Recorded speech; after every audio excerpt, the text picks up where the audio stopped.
Benak Nabi kan diwari Jibril. Dene umillah ana sing marahi, lha benak Nabi ana sing napa mandu. Sing mandu Jibril. Jibril dipandu pangeran, ya ora ngarep meleset. Lah anak kowe kan ra iso. Kowe cara sewantri no dikomongi wong nasionalis bahwa bangsa ini berdiri atas jasa Soekarno. Wes entek to wis kowe santri ra tau maca buku didikte ngono. Coba kalau sampean tahu sejarah bahwa sebelum Soekarno itu ada partai-partai Islam.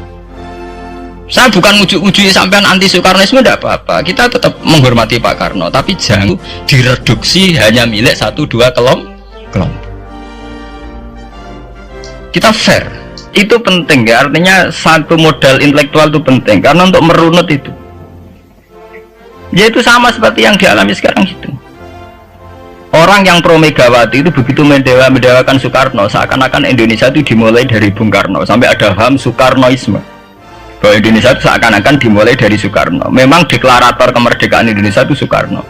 Tapi umat Islam atau partai-partai Islam itu tidak kecil hati. Karena embrio yang bernama Indonesia itu dari tahun 1908, sebelum ada partai nasionalis yang berani melawan kolonialisme Belanda, adalah partai-partai Islam, sehingga kebangkitan Indonesia dimulai 1908. Karena saat itu yang pertama mencetus ide melawan Belanda adalah kiai-kiai Islam, yaitu saat itu bikin serikat dagang Islam, terus lama-lama menjadi serikat Islam, terus lama-lama menjadi partai Islam, dimulai dari angkatannya Hos Cokroaminoto. Jenis Haji Umar Said sinten Cokroaminoto, itu disingkat jenis Hos Cokroaminoto. Jadi tidak bisa Indonesia itu meninggalkan partai Islam, karena dulu pertama pendiri era kepartaian niku malah partai-partai apa? Islam yang lahir di Solo, di Jogja. Bahkan sebelum ada negara yang bernama Indonesia, itu ada negara yang bernama Demak Bintoro, ada Demak Ngayogyakarta apa? Karto. Itu semua negeri apa? Islam. Ya paham. Sehingga secara kesejarahan kita tidak kalah sama tuanya Soekarnoisme atau partai PN. Dan sampai kan kita ini kan kayak dinabubukkan seakan-akan Indonesia itu dimulai dari Soekarno, sehingga nak wani Pak Karno itu koyok-koyok itu kita anti Indonesia. Ya kita tidak mungkin nggak menghormati Soekarno, beliau sebagai pahlawan besar kita hormati ya. Tapi ya kebesaran Pak Karno demi bangsa Indonesia jangan kemudian direduksi, disederhanakan hanya melewati partai. Ya itu kan namanya pengkerdilan. Tentu Pak Karno bikin negara ini ya untuk semua bangsa, bukan untuk PDIP saja, bukan untuk partai-partai marhainisme saja, juga bukan untuk partai-partai yang berfaham Soekarnoisme saja. Ya sama, tapi kita juga adil, sebagai kiai juga adil. Hos Cokroaminoto bikin partai Islam adalah untuk mengusir Belanda dari bumi Indonesia, yang nantinya juga untuk kepentingan semua bangsa Indonesia, tidak hanya yang Islam saja. Ya kita adil, sama-sama adil. Saat nasionalisme ya tidak mengurangi keagamaan, saat keagamaan tidak mengurangi nasionalis. Tapi itu tadi kemudian ini dikerdilkan secara politik. Di sawangannya nak wes duet Pak Hasim Mega nasionalis religius itu sudah ditren. Angger duet senengane pasangan nasionalis sampai apa nak nasionalis terus wajib sholat, apa nak religius terus gak wajib nasional. Sebetulnya itu kan sih.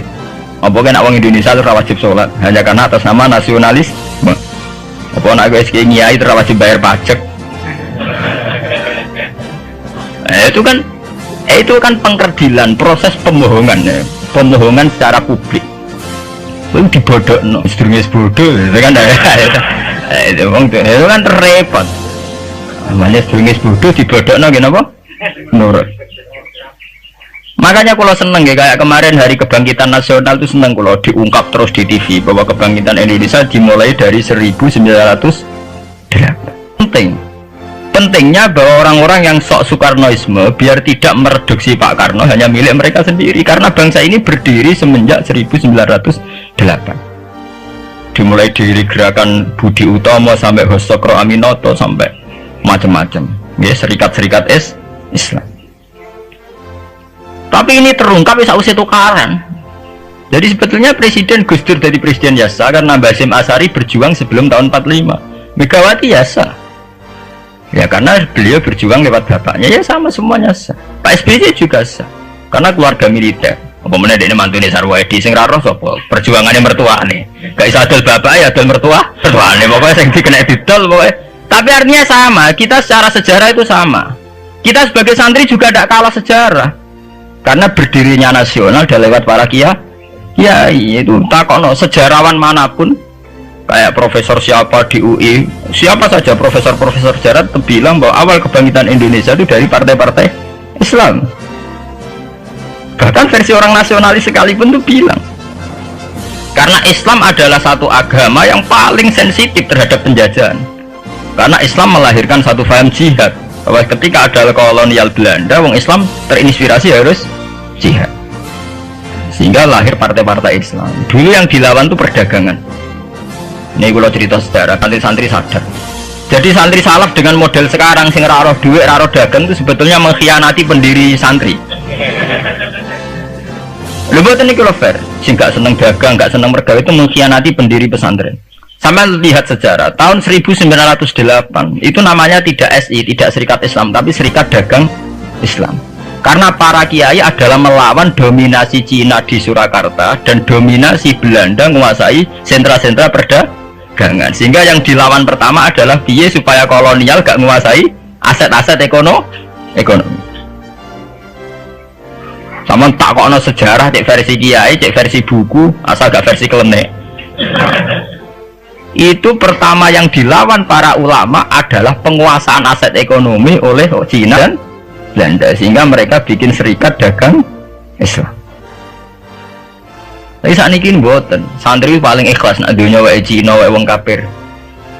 Dekne istimewa jaluk Arab-Arab salam tempel itu kan itu kapan ada ajaran itu napa? Kapan? Kita diundang bupati wis seneng bupati kelar salam tempel, sementara sing juga bupati ini kere-kere diutaratur dikajekno wis seneng dan sebagainya. Itu tidak benar, tradisi itu tidak benar. Pertama dalam sejarah yang kita lawan justru penguasaan aset-aset ekonomi. Sebab itu dulu berdirinya partai Islam dimulai dari Serikat Dagang Islam. Paham ya? Nah terus kemudian ada tradisi begini ya salah kaprah. Sebab itu kalau balik malih teng sejarah. Lah Nabi Muhammad ketika ngalami polemik intelektual, akhirnya beliau merunut sejarah lagi. Tapi balik dirunut ngenteni napa? Tukaran. Yaitu ketika Nabi Muhammad adu argumen mbek wong Yahudi, agama mbek aku orisinil di. Jare Nabi Muhammad ya orisinil Muhammad, jare wong Yahudi orisinil wong Yahudi. Dan sebab itu kalau andekan sampean tuh pakar sejarah, ketika Quran ngendikan anit tabi millata Ibrahim apa? Hanifah, bahwa Nabi Muhammad kon anut Nabi Ibrahim itu bukan sekedar keteladanan dan fisik itu boten, ya adu ilmu tuwa niku. Adu tuwa. Asline adu ilmu tuwa andalane wong Yahudi Nabi Musa. Andalane Nabi Muhammad Nabi Ibrahim. Padahal Nabi Musa dibanding Ibrahim angkatan putu. Mulane dari Quran ha antum haula'i hajastum fi ma lakum bihi ilmun falimatu hajuna fi ma laysa lakum ilm wa ya'lamu wa antum la ta'lamun. Maka na Ibrahim Yahudiyya wala Nasraniyya walakin kana hanifam muslimah. Adu ilmu tuwa. Kowe duwe agama Yahudi rak pendirine Musa. Kowe di agama Nasrani pendirine rak Isa. Lah anakku Islam pendirine Ibrahim rak tuwa napa? Itu satu ilmu tuwa. Jadi Quran wis kakuati wa ma unzilatit Taurat wal Injilu illa min ba'di. Lho Taurat Injil ku ana ora sakwise periode Ibrahim. Iku jenenge adu ilmu napa? Tuwa. Kan Nabi Muhammad dituduh mat agamamu kok aneh. Dhisik wis madhep Baitul Maqdis wis bener, mergo traine para nabi pancen madhep Baitul. Saiki madhep Mekah wae asal usule piye? Terus akhirnya Nabi Muhammad cerita